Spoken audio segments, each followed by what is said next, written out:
Nagmarinate nga po pala ako ng manok mga kananays dahil nga po magluluto nga po ako ng fried chicken. At bago ang lahat mga kananays is Garmadel Vlog and Ridel's Vlog. Pag nagbablog talaga ako mga kananays ay talagang biglaan at hindi ko nga po pala na-videohan yung unang-unang step ng aking pagkakagawa or pagkabababad ng aking ingredients sa fried chicken. So bali dito ko na nga lang po isasabihin mga kananays kung paano nga po ako nagmarinate ng fried chicken. Naglagay lamang po ako ng harina mga kananays, tsaka garlic powder, paprika, paminta, at magic sarap at kaunting asin. At bago ko naman po yan inilagay sa harina mga kananays ay nagbattle nga po pala ako ng 2 perasong itlog. At lalong hindi ko na po nilagay yung manok. Bineri ko na po doon sa binatel kong itlog mga kananays tapos yung minarinade ko harina mga kananays at inilagay ko na rin yung manok doon. Bali ibinabad ko nga lang po ng 5 minutes mga kananays at bago po ako nag-fry. Sa pagpiprito nga mga kananays ay dapat mainit po yung ating mantika sa kawali. At kung nailagay nyo na po yung manok mga kananays sa mainit na mantika ay pwede nyo na pong hinaan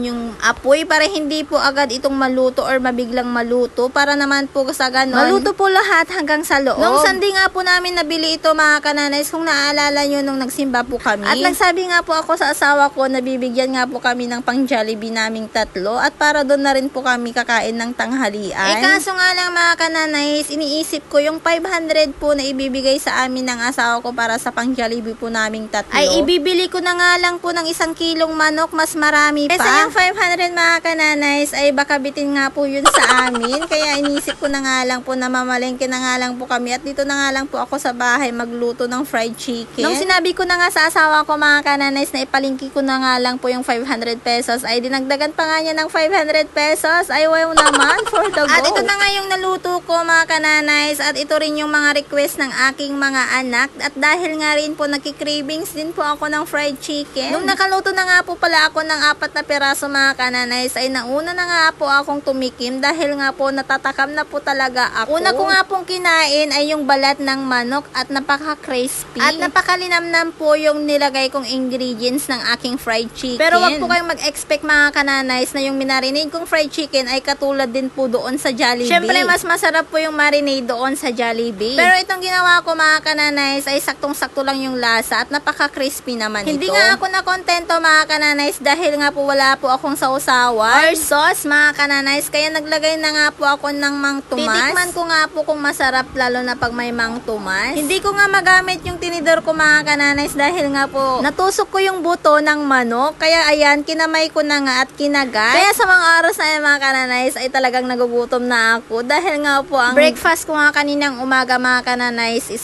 itlog at 2 perasong nilagang mais na maliliit lang. At habang nga nag-i-edit ako mga kananays or nag-voice over ako ay natatawa ako.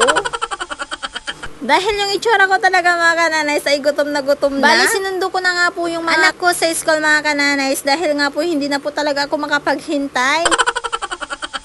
Hindi po kasi ako gaanong makakakain mga kananays lalo na po hindi ko po kasabay ang aking mga anak. Iniisip ko po kasi mga kananays ako dito sa bahay kumakain na pero yung mga anak ko wala pa sila, nasa school pa sila. Tignan nyo naman ang pagkain ng aking panganay mga kananays kaslahaan nga malagto iti kabalyo.